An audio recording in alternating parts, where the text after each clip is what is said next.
Bismillahirrahmanirrahim. Assalamualaikum warahmatullahi wabarakatuh. Kurang semangat nih. Masya Allah, yang masih pagi Pak ya. Harusnya menikmati tidur lana di kamar, harus belajar di masjid. Kita kasih pantun dulu kali Sadan. Biar semangat Sadan. Baik. Pantunnya, pagi-pagi makan sop iga. Masya Allah.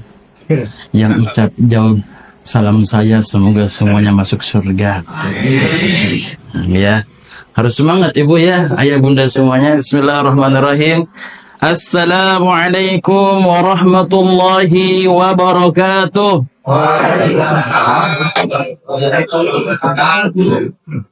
Innal hamdalillah nahmaduhu wa nasta'inuhu wa nastaghfiruh wa na'udzu billahi min shururi anfusina wa min sayyiati a'malina. May yahdihillahu fala mudilla lahu wa may yudlil fala hadiya lahu. Ashhadu an la ilaha illallah wahdahu la syarika lahu wa ashhadu anna Muhammadan 'abduhu wa rasuluhu alladzi la nabiyya wa la rasula ba'dahu. Fa inna asdaqal hadits kitabullah wa khairul hadi Muhammadin sallallahu alaihi wasallam wa sharral umuri muhdatsatuha wa kullu muhdatsatin bid'ah wa kullu bid'atin dhalalah wa kullu dhalalatin finnar. Ayah bunda yang dirahmati Allah Subhanahu wa taala, kaifa halukum? Gimana kabarnya semua ya bunda? Alhamdulillah ya. Alhamdulillah ayah bunda, segala puji hanya milik Allah Subhanahu wa taala. Kita bersyukur kepada Allah pada pagi hari ini, pagi yang sejuk ini, pagi yang diiringi dengan hujan ini, kita bisa berkumpul di tempat yang mulia ini, satu karunia yang sangat besar. Kumpulnya kita tidak lain dan tidak bukan, pertama ingin mendapatkan ridha dari Allah Subhanahu wa taala. Betul ah betul.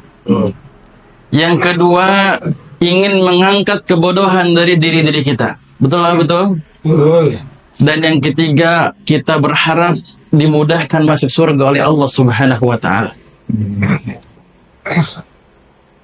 Tidak ada kata yang kita ucapkan pada pagi hari ini yang paling indah kecuali rasa syukur dan mengucapkan alhamdulillah wa syukurillah. Alhamdulillah atas nikmat yang terus Allah Subhanahu wa taala masih karuniakan kepada kita. Allah masih titipkan kepada kita. Titipkan keimanan. Allah karuniakan keislaman. Allah karuniakan kesehatan. Allah karuniakan kesempatan. Allah karuniakan ketenangan dan kedamaian. Nikmat yang sangat besar ini ayah bunda, tugas kita cuma satu, yaitu bersyukur. Mensyukuri nikmat Allah Subhanahu wa taala dengan mengucapkan alhamdulillah, dengan perbuatan kita, dengan senantiasa meningkatkan kualitas iman kita, menjalankan perintah-perintah Allah, menjalankan syariat-syariat yang Rasulullah bawakan, dan menjauhi seluruh larangan yang telah Allah dan Rasulnya larang.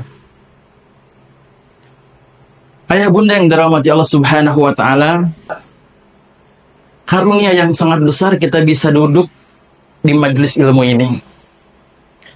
Karena kita pahami bahwa tidaklah kita diciptakan di dunia ini, di muka bumi ini, kecuali untuk beribadah kepada Allah. Wa ma khalaqtul jinna wal insa illa liya'budun. Tidak lain dan tidak bukan kecuali untuk beribadah kepada Allah, untuk mentauhidkan Allah, untuk menjadikan satu-satunya Allah yang zat yang disembah, yang diibadahi, yang dipinta. Hanya itu saja ya bunda semuanya. Makanya ketika kita ibadah tentu harus ada syarat, nggak sembarangan agar ibadah kita diterima. Ya ada dua syarat. Yang pertama apa? Ikhlas. Mengikhlaskan diri kita. Datang dari rumah capek-capek harus mengeluarkan bensin, betul tidak? Betul Pak? Betul Bu? Harus mengeluarkan tenaga, betul? Kalau tidak ikhlas, kalau tidak mengikhlaskan kita kepada Allah, maka akan rugi, akan sia-sia. Makanya tadi MC mengatakan untuk senantiasa meluruskan niat kita kepada Allah. Ya, ikhlas itu apa sih maknanya? Benar-benar menjadikan ibadahnya hanya untuk karena Allah. Wa ma umiru illa liya'budullaha mukhlishina lahuddin, menjadikan semuanya untuk Allah, bukan karena untuk manusia. Bukan karena untuk hamba ingin dipuji atau ingin apapun, apalagi ingin mendapatkan nikmat dunia, bukan itu. Tapi benar-benar mengharap ridha dari Allah Subhanahu wa taala. Yang kedua yaitu ittiba, mengikuti contoh baginda Nabi sallallahu alaihi wasallam. Ya, man amila amalan laisa ali amruna fahuwa raddun. Kita beramal ayah bunda capek-capek, ya. Setiap hari kalau tidak ada contoh, tidak mengikuti baginda Nabi sallallahu alaihi wasallam, raddun. Tertolak. Ya, tertolak. Makanya kita bersyukur, ya, ketika kita sudah menjalankan perintah Allah dengan ikhlas, dengan murni lillah karena Allah, insyaallah semuanya akan mendapatkan nilai yang besar di hadapan Allah Subhanahu wa taala. Karena banyak orang di luar sana ya Bunda yang dikaruniakan kesehatan tidak digunakan dengan sebaik mungkin. Ada banyak yang mungkin hidupnya hanya untuk menikmati kebahagiaan sesaat. Padahal kata Allah, wa in ta'adzana rabbukum la in syakartum la azidannakum wa la in kafartum inna 'adzabi lasyadid. Jadi Allah tambahkan, Pak. Kita datang ke pengajian, kita sholat, kita ajak keluarga kita untuk ngaji, itu bagian daripada mensyukuri nikmat. Allah tambahkan, insya Allah. Allah tambahkan. Ayah bunda yang dirahmati Allah Subhanahu wa taala.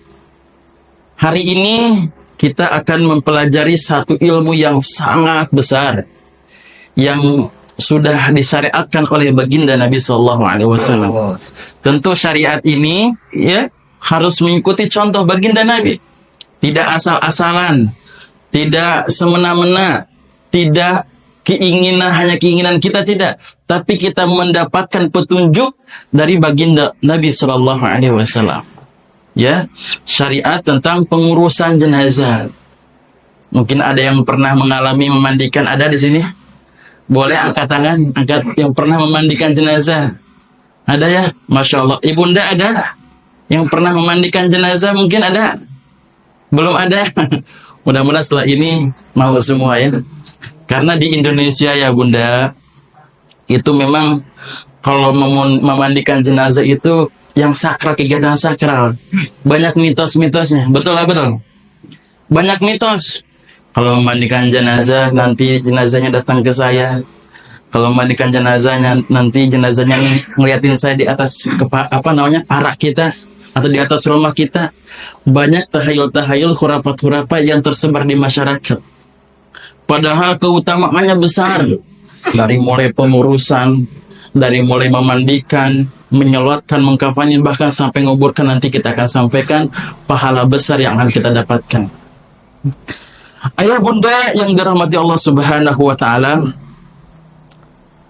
Yang kedua, terkait dengan pengurusan jenazah ini, yang harus diutamakan dari diri kita agar kita memudahkan, agar kita mau. Karena mungkin dari dulu kita dari kecil ya sering nonton film-film horor, betul nggak? Ada apa? Sundel, bolong, ada kuntilanak, apalagi Bu? Genderowo, ada pocong bangkit dari kubur. Itu yang sering yang kita tonton kecil, masa kecil kita. Sehingga sudah jadi mindset kalau nanti jenazah akan bangkit lagi, sehingga akhirnya ngedon. Bener nggak? Ngedon. Nggak mau. Kalau di Arab Saudi ada yang meninggal, buru-buru Pak mau mengurusin jenazah karena pahalanya besar. Tapi kalau di Indonesia buru-buru kabur karena takut.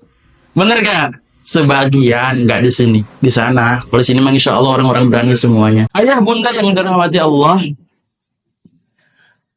tentang kita mempelajari ahkamul janaiz. Ya. Ada yang mengatakan janazah pakai pakai fathah. Ada yang mengatakan jenazah. Kalau jenazah itu para ulama mengatakan, ada yang mengatakan itu orangnya, mayatnya. Kalau jenazah pakai kasroh itu kerandanya. Tapi ada yang mengatakan sebaliknya. Ya. Tapi kita harus pahami bahwa apapun istilahnya, yang penting kita harus paham syariat, ya, bagaimana cara mengurus jenazah sesuai dengan contoh baginda Nabi SAW. Dalam mempelajari ahkamul janazah ini, ya, minimal ada beberapa hal yang kita harus pahami. Yang pertama ada tadabbur maut, ya, mengingat kematian, ya, tadzkiratul maut, mengingat kematian. Karena mengingat kematian ini bagian daripada sunnah yang diutamakan, yang wajib kita hadirkan setiap waktu, ayah bunda. Yang kata Nabi SAW, "Aktsiru dzikri hadhimil ladzat." Perbanyak oleh kita pemutus kelezatan. Apa itu al-maut? Yakni kematian. Ya. Syekh Muhammad Abdul Aziz bin Baz rahimahullah, apakah kita mengingat terus pemutus kelezatan itu, kita harus meninggalkan seluruh dunia kita? Atau kita nggak boleh menikmati dunia? Tidak, nggak seperti itu. Silahkan nikmati kelezatan dunia. Tetapi ingat, kita harus memperbanyak. Agar apa? Karena kehidupan yang lebih panjang, yang lebih abadi ketimbang kehidupan dunia kita. Silahkan nikmati, tapi jangan melupakan akhirat. Ya, makanya porsinya ada istilah setengah-setengah. Cari akhirat harus setengah untuk dunia, setengah untuk akhirat. Harus imbang. Ternyata salah kalimat itu. Porsi untuk hidup itu harus lebih banyak untuk akhiratnya. Dunia itu hanya untuk menikmati sesaat saja. Ayah bunda yang dirahmati Allah Subhanahu wa ta'ala, ini mengingat tentang kematian ini wajib kita ingat. Salah satunya untuk mengingat kematian ini adalah mengikuti bagaimana proses pengurusan jenazah. Karena dengan kita mengikuti belajar seperti ini, ya, kita akan semakin lembut hati kita. Oh, kita akan seperti ini loh. Oh, kita nggak selamanya hidup di dunia loh. Oh, kita akan dimandikan loh. Oh, kita akan disolatkan loh. Nah, ini salah satu bentuk mengingat kematian. Yang kedua, ziarah kubur. Perbanyak ziarah kubur untuk laki-laki. Meskipun ikhtilaf dari para ulama ini, kalau untuk perempuan itu diperbolehkan saja. Ya, tapi untuk laki-laki, kalau yang hatinya agak keras, datang ke kuburan. Lihat kuburan. Bagaimana kita akan berada di bawah tanah nanti. Kita perbanyak itu untuk melembutkan hati-hati kita semuanya. Ayah bunda yang dirahmati Allah Subhanahu wa ta'ala.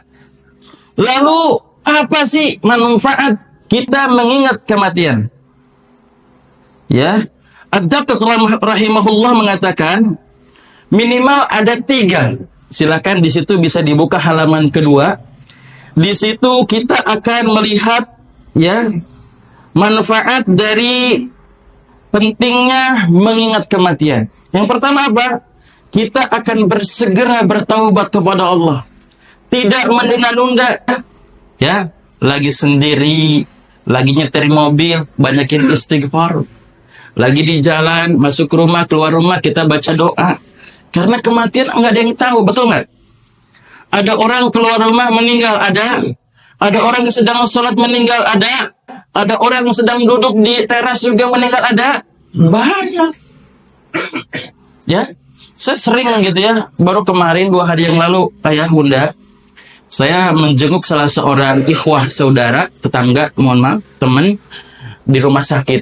Ya, saya juga melihat jenguk tetangga saya kebetulan satu rumah sakit. Kita doakan. Karena keutamaan menjenguk orang sakit pahalanya besar.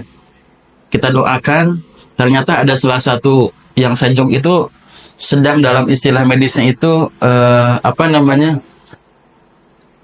gelisah, ya gelisah, nggak bisa duduk, pengen bangun dalam keadaan tidak sadar. Jam 10 saya pulang malam, jam 10 malam, jam 11 malam meninggal ternyata. Ya, nanti kita akan bimbing bagaimana sih ya ketika orang sedang sakaratul maut, nanti kita akan pelajari. Ini penting untuk keluarganya. Kenapa kita mempelajari seperti ini? Mohon maaf, banyak saya mengalami ayah bunda ketika memandikan matanya masih terbuka. Bayangin, saya tutup lagi, kebuka lagi, dalam hati ini orang ngeliatin saya terus. Saking sudah kakunya. Kenapa? Karena keluarganya nggak paham terkait dengan bagaimana yang harus dilakukan ketika orang baru meninggal. Ada yang mulutnya kebuka, ada yang matanya masih kebuka, nggak bisa ditutup. Karena saya juga dalam manusiawi gitu ya, saya tutup aja pakai kain ya, tutup pakai kain biar nggak ngeliatin saya terus. Bayangkan lagi diangkat, ngeliatin saya Pak, gimana rasanya Pak? Kalau nggak biasa kabur, ya nggak? Kabur, ya karena nggak paham. Yang harusnya bagaimana ketika orang sudah meninggal, tutup matanya, nanti kita akan bahas. Ya. Yang kedua, di antara manfaat dari mengingat kematian adalah qanaah. Allah Subhanahu wa Ta'ala sudah ngasih rezeki kita, sudah tertakar, nggak akan tertukar. Takdir kita sudah tercatat, kapan mati, di mana kita mati. Rezeki kita, jodoh kita, semuanya sudah tercatat. Sudah tercatat 50.000 tahun yang lalu sebelum tercipta langit dan bumi. Jangan takut, kita hanya menjalankan takdir ayah bunda. Kita hanya menjalankan takdir. Sudah tercatat sama Allah Subhanahu wa Ta'ala. Bahagia, sengsara, senang, sedih, insya Allah. Jangan sedih, karena insya Allah innallaha ma'ana. Mungkin yang saat ini banyak masalah, yang saat ini banyak percobaan, insya Allah di balik kesabaran kita, insya Allah Allah bersama kita. Allah, pertolongan Allah qarib, pertolongan Allah dekat, ya. Dan yang selanjutnya, ya, manfaat mengingat kematian adalah kita akan semangat. Untuk apa? Untuk beribadah kepada Allah Subhanahu wa Ta'ala. Tetapi kata beliau, kalau orang yang lupa terhadap mengingat kematian, minimal ada 3 hukumannya. Yang pertama apa? Menunda-nunda tobat. Umur saya kan masih muda, umur saya kan masih kuat, ya, tenaga saya masih kuat, umur saya masih muda, ntar aja tobatnya. Ada yang seperti itu? Ada. Di mana? Di luar sana. Merasa dirinya umurnya masih panjang, ya bunda. Lupa ingat sama Allah, lupa tobat sama Allah, lupa dia tujuan dicipta oleh Allah. Sehingga apa? Dia menunda-nunda tobat. Makanya salah satu untuk melembutkan hati selain perbanyak mengingat kematian, ziarah kubur. Yang ketiga, menuntut ilmu. Hadir ke majelis ilmu seperti ini. Ya, karena keutamaan menuntut ilmu itu banyak. Yarfa'illahu alladhina amanu minkum walladhina utul ilma darajat. Allah tinggikan derajat. Man salaka tariqan yaltamisu fihi ilman, sahalallahu bihi lahu tariqan ilal jannah. Allah mudahkan masuk surga. Ya, kalau kita pengen masuk surga, sering-sering datang ke majelis ilmu. Ya. Ayo bunda yang dirahmati Allah Subhanahu wa Ta'ala, yang selanjutnya di antara hukuman bagi orang yang lupa tentang kematian adalah menunda-nunda tobat. Tidak ridho terhadap pemberian takdir dari Allah Subhanahu wa Ta'ala. Malas beribadah. Ya, akan malas-malas. Ntar aja deh gitu kan. Pengen infak, ntar aja deh. Pengen berbakti sama orang tua, ntar aja deh, buat saya dulu deh. Karena itu apa? Faktor tidak banyak mengingat kematian. Ya. Ayah bunda yang dirahmati Allah Subhanahu wa Ta'ala. Ya, di hadis yang kedua di situ bisa dibaca al-kaisu man dana nafsahu wa amila lima ba'dahu. Orang yang pandai adalah orang yang mampu mengevaluasi dirinya dan beramal untuk mencurahkan semuanya untuk kepentingan setelah mati. Jadi memang orang yang cerdas itu orang senantiasa mengingat kematian. Ya, orang senantiasa mengingat kematian. Di halaman 3 mungkin bisa dibuka ya Bunda. Kita hendaknya banyak mengingat kematian. Kullu nafsin dha'iqatul maut. Setiap jiwa, siapapun dia, mau presiden, mau MPR, mau pejabat, mau bukan pejabat, orang miskin, orang kaya, orang biasa, orang kecil, semuanya mati. Makanya ada seorang asatidz mengatakan kematian itu bukan nomor urut, nomor cabut. Siapapun bisa dipanggil. Ada anak kecil, masih bayi dipanggil. Ibarat pohon kelapa atau pohon kelapa, Pak. Pohon kelapa, di atas itu kan ada yang masih pentil, betul nggak? Yang baru tumbuh. Ada yang sudah mulai tumbuh, ada yang tua. Yang tua nggak jatuh-jatuh, ada nggak? Yang masih pentil, ada yang jatuh, ada nggak? Ya seperti itulah. Yang baru tumbuh, kelapa ini ada yang jatuh. Ada yang tua nggak jatuh-jatuh. Maksudnya nggak mati. Seperti itulah. Jadi nggak ada yang selamat istilahnya. Ya. Allah Subhanahu wa taala berfirman juga, "Qul innal mautal ladzi tafirruna minhu fa innahu mulaqikum." Sesungguhnya kematian yang kamu lari darinya, maka sesungguhnya kematian itu akan datang menemui kamu. Meskipun kita berada di tembok yang sangat kokoh, di tempat yang sangat gelap, mau tidak mau kalau sudah waktunya cabut. Wahai malaikat, mau cabut dia cabut. Makanya kalau kita melihat ada orang sedang sholat, Masya Allah, sedang sujud, hanya kita punya doa, Pak, Allahumma inni as'aluka husnul khotimah, di sujud-sujud kita, di atahiyat akhir kita, banyakin doa. Ya Allah, karuniakan kami husnul khotimah, akhir yang baik. Ya, akhir yang baik. Karena doa itu adalah senjata kaum muslimin. Kita doa itu, Allahumma inni, ya kalau barang-barang untuk kaum muslim, Allahumma inna as'aluka husnul khatimah. Ya Allah, karuniakan kami ya Allah husnul khatimah. Wa na'udzubika min su'ul khatimah. Ya Allah, jauhkan kami semuanya. Jauhkan sahabat kami, keluarga kami akhir yang buruk. Doa itu luar biasa, Pak. Saya mau cerita sedikit, ini pengalaman saya di pondok, Pak. Di pondok dulu, di pondok itu kan dikasih jajan sama keluarga itu kan sebulan sekali ya.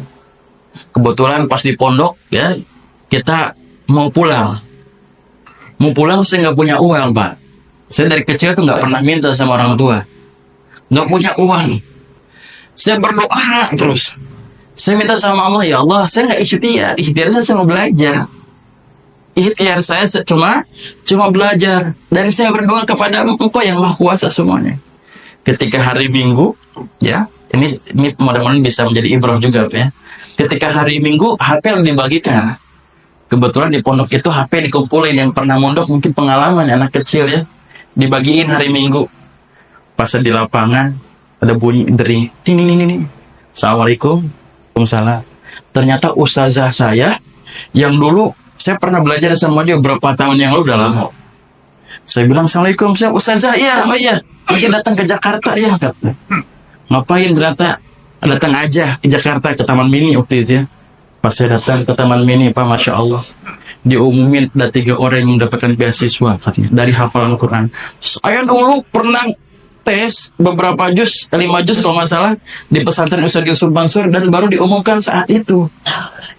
Itu manfaat doa apa luar biasa. Mungkin Bapak pernah ngalami sesuatu ajaib dari doa. Langsung dibalas kontan sama Allah, Pak. Mendapatkan beasiswa uang, akhirnya saya bisa mudik pulang kampung. Jadi, mendoakan orang lain tanpa kita ketahui itu kabul. Banyak yang doa untuk orang lain. Ya Allah, si fulan sedang sedih, tolong berikan kemudahan ya Allah. Ya Allah, bapak saya, teman saya sedang sakit, sehatkan. Itu kembali ke kita, Pak. Wallahi. Ini pengalaman hidup saja. Jadi jangan sepelekan doa. Insya Allah doa itu sangat kabul. Ya. Ayah bunda yang dirahmati Allah Subhanahu wa taala, ya. Nah, yang sekarang kita akan bagaimana ketika seseorang sedang sakaratul maut. Ya, orang sedang sakaratul maut. Nah, di sini di halaman 4. Tapi saya pengen satu orang ke depan untuk bisa tidur. Nanti kita proses ketika salatul maut bagaimana, ya. Boleh satu orang tiduran di depan? Nggak apa-apa, satu orang aja. Boleh? Masya Allah. Terima kasih Bapak. Masya Allah, silakan Bapak. Ya boleh disimpan dulu ya. Boleh. Silakan Bapak. Tiduran, ngadep sini saja tidurannya. Ya. Ini kita teori sambil praktik ya. Nah, ketika seseorang biasanya meninggal diawali dengan sakit. Banyaknya diawali dengan sakit. Makanya di antara banyak para ulama mengatakan ketika sakit itu maka harus hadirkan rasa khauf dan roja. Takut kepada Allah, takut siksaan Allah, dan roja berharap ampunan Allah itu harus hadirkan di dalam hati kita. Berharap masuk surga itu harus hadirkan. Ya.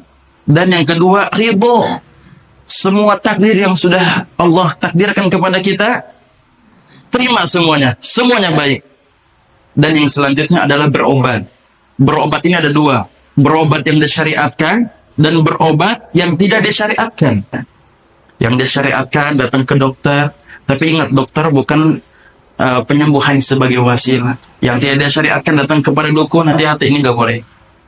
Yang selanjutnya ketika orang sedang sakit juga, yaitu yang dilakukan adalah membuat wasiat, menuliskan wasiat. Yang pertama, wasiat takwa. Sampaikan ketika dia di hidupnya melakukan kebaikan, akan ditampakkan kebaikan itu. Ketika selama hidupnya melakukan kufur, akan ditampakkan keburukan itu. Ya, makanya firman Allah, waja'at sakratul mauti bil haq. Sakrat itu datang nanti, meskipun kamu meninggalkannya, kamu lari darinya, datang. Makanya sakarat ini macam-macam, Pak. Ada orang yang kesakitan, bener nggak? Pernah lihat, Pak? Ada orang yang lembut, ya. Dan bagaimana kalau orang-orang yang mukmin itu ketika sekarat, masya Allah, seperti tetesan air yang jatuh dari bejana. Tapi kan Rasul merasakan sakit, ya. Ketika ada merasakan sakit, kata para ulama, itu adalah penghapus dosa untuk. Tapi kalau untuk orang kafir, masya Allah, ketika ditarik nanti roh. Nah, yang pertama adalah yang harus dilakukan adalah mentalkinkannya. Nih, yang pertama ditalkinkan, mohon maaf Bapak ya, dicabut dulu ya tadinya. Nah, ditalkinkan. Kata Nabi, lakinu mautakum la ilaha illallah. Talkinkan orang yang ingin meninggal dunia dengan kalimat la ilaha illallah. Bagaimana caranya? Pegang kepalanya. Ayah bunda nih, ini kebanyakan, mohon maaf kalau suami sedang seperti itu, ayah bundanya terutama suka ramai. Ayah, jangan, ya. Karena saat itu sedang luar biasa, Pak. Dia sedang melakukan sesuatu yang sangat besar. Bisikan-bisikan dari setan untuk masuk ke dalam agamanya. Agama Nasrani, ada bisikannya. Wahai anakku, ikutilah agamaku, inilah agama yang benar. Dibisikin, karena saat itu sudah genting luar biasa.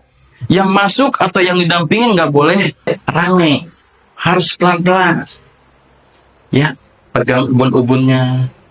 Ucapkan di sebelah kanannya kalimat la ilaha illallah. Sampai kalimat terakhir mengucapkan itu. Yang kata Nabi, lakinu mautakum la ilaha illallah. Talkinkan siapapun yang membacakan, talkinkan orang meninggal dunia dengan kalimat la ilaha. Man kana akhir kalami la ilaha illallah, barang siapa yang di akhirnya kalimat mengucapkan la ilaha illallah, dakhala jannah. Surga. Ya, surga. Ya. Sampai terakhirnya itu. Ya, dalam mazhab Syafi'i, ya, boleh juga dibacakan Yasin. Jadi Yasin itu bukan setelah meninggal, tapi ketika sedang sakaratul maut. Boleh dibacakan Yasin. Karena dalam surat Yasin ini banyak menggambarkan tentang akhirat. Biar orang yang sedang sakaratul maut ini terefreshkan otaknya, ya, biar termotivasi dan lain sebagainya. La ilaha illallah. Ucapkan itu sampai kalimat akhirnya la ilaha illallah. Kalau sudah mengucapkan itu, jangan diajak bicara, diam, hening semuanya, tenang. Baru kalau sudah positif, ya, kita pastikan lagi dia sudah meninggal. Jangan sampai, mohon maaf, belum meninggal sudah dikuburkan, Pak. Banyak kejadian, benar nggak, Pak? Katanya ada orang bangkit lagi dari kubur. Bukan bangkit dari kubur, belum mati. Benar nggak? Banyak coba di HP kita. Orang masih nangis dalam kuburan bangkit lagi, belum mati. Karena kalau sudah orang masuk ke alam barzakh, itu nggak akan ada yang bisa keluar. Barzakh itu tembok kokoh yang tidak akan bisa dimasuki, yang tidak bisa keluar dari situ. Itu barzakh. Siapapun yang sudah masuk barzakh nggak akan bisa keluar. Bahagia selamanya. Sengsara selamanya. Makanya dipastikan dulu kalau sudah selesai, oh ini sudah meninggal, pastikan. Kita harus tahu, oh pupilnya makin mengecil. Dan kalau kita belum yakin, panggil dokter. Pak dokter, tolong. Ini pernah kejadian juga, ini lucu juga, Pak. Saya selesai memandikan semuanya. Ketika ada orang takziah, satu orang teriak, masih hidup. Kabur semua, Pak. Benar. Kabur semua dari rumah. Karena bilang masih hidup. Ya, itu sedang gali kubur bilang, ini jadi nggak meninggalnya ini, kata. Sampai segitunya. Akhirnya apa? Manggil dokter. Beberapa menit kemudian dipastikan meninggal. Jadi ini penting. Siapa tahu kan punya jantung, berhenti sejenak, akhirnya belum meninggal. Banyak kejadian kayak gitu. Maka yang harus dipastikan adalah pastiin dulu meninggal atau tidak. Ya Pak ya. Yang selanjutnya kalau sudah seperti itu, mulai Bapak dilembut-lembutkan dulu tangannya. Nih, mohon maaf kalau ketika sudah meninggal, tadi sudah positif meninggal kan terbuka matanya Pak ya, mohon maaf ya. Mohon maaf saya pegang Pak ya, ya jadi terbuka matanya ya Bunda. Kata Nabi SAW, Inna ruha idha kubidha tabi'ul basar. Roh itu mengikuti pandangan akhirnya, lihat ke atas ya. Makanya ya, ketika ruh orang-orang beriman itu mudah, tapi orang-orang kafir ditarik sama Allah. Ya, orang-orang yang kafir itu kata Nabi, ketika ditarik sama malaikat, ya ayyatuhan nafsul khabithah, wahai jiwa yang pendosa, keluar kamu menuju murka Allah Subhanahu wa taala. Tapi orang-orang beriman, ya ayyatuhan nafsul thayyibah, wahai jiwa yang baik, datanglah menuju ampunan Allah Subhanahu wa taala. Panggil dengan baik sama malaikat, Mas. Makanya dikatakan di situ bisa dilihat bagaimana proses sakaratul maut, Pak. Seperti duri yang ditarik dari ujung. Sakit luar biasa. Gitu ya. Makanya di situ ketika orang sakaratul maut itu jangan sampai ada yang berisik.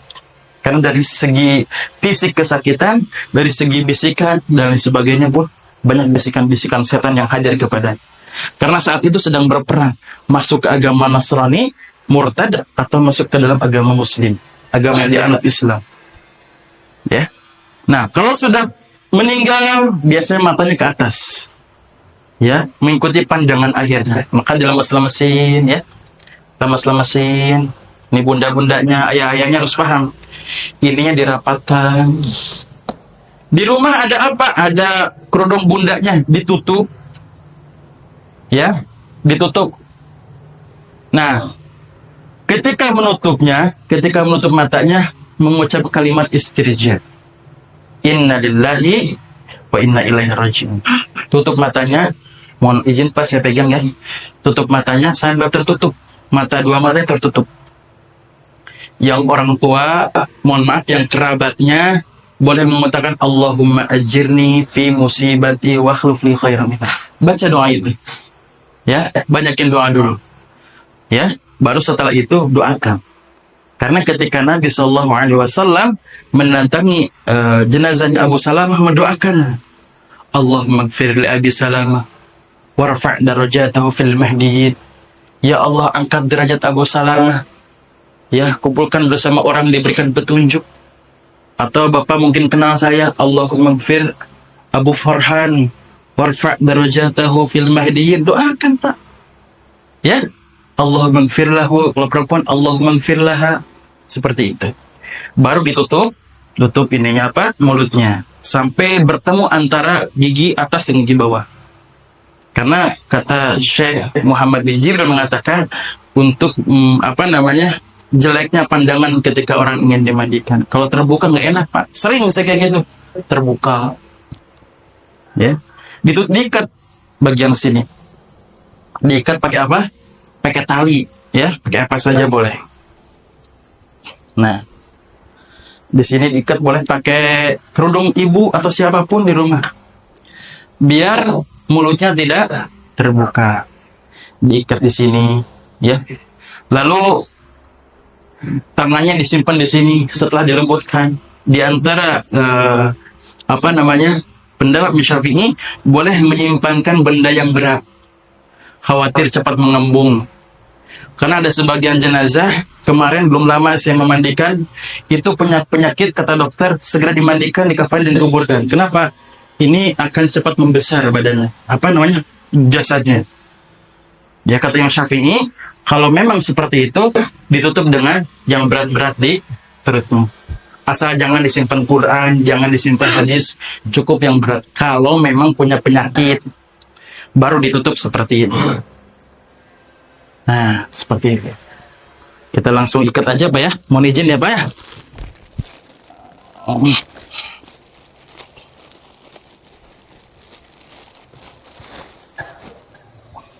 Baik.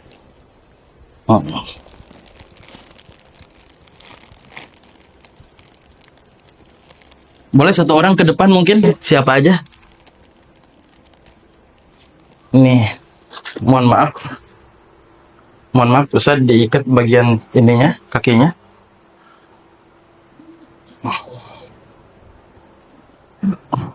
Nah, kenapa diikat di bagian tangan? Karena khawatir, ya, cepat mengeras. Makanya tadi awal harus dilembutkan dulu.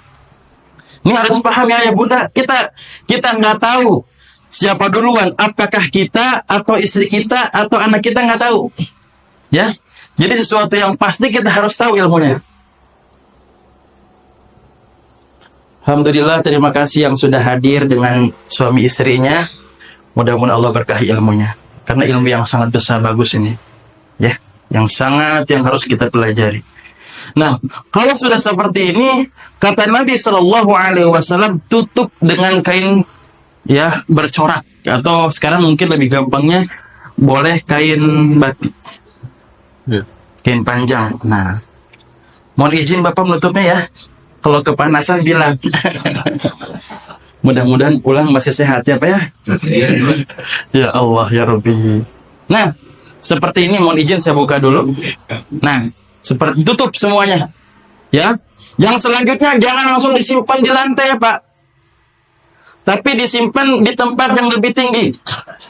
Ya, kata Syafi'i, itu khawatir merusak tubuhnya. Cepat lembab. Simpan di tempat yang lebih tinggi, simpan di mana? Di kasur dan lain sebagainya. Ya, seperti itu. Nah, kalau sudah kita tahu tentang bagaimana orang sudah meninggal, sudah kita tutupi, baru kita boleh mengurusi jenazah, Pak.